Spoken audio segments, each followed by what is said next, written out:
My grandmother grew up in the slums of Prohibition-era Chicago. Her family lived in a small house near the harbor, and one of her earliest memories was a particularly hot summer when, seeking respite from the heat, she and her sister discovered a seldom-used section of boardwalk near an abandoned warehouse. Every night for a few weeks, the two girls would make their way down to the docks and sit together on the edge of the pier as the sun went down.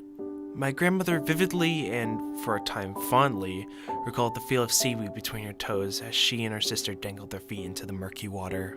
It wasn't until years later that she returned to the pier and found that the warehouse had been demolished. Curious, she made an inquiry with the Department of Planning and Development.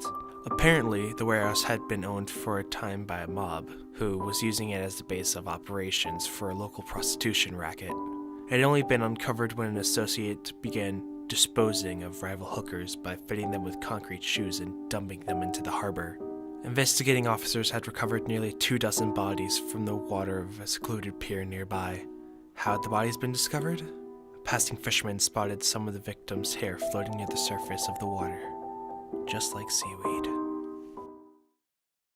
I hope you enjoyed tonight's story, my fellow nightmares. Remember, if you liked the video and want to see more, hit the subscribe button, and if you want to know when new videos come out, hit the notification bell. Also, if you guys want to know more about me and get a sneak peek at new videos, be sure to follow me on Twitter and Facebook. If you want to hear more stories like this, you can click the playlist on the right, or for my last video, click on the left. Until next time, my fellow nightmares.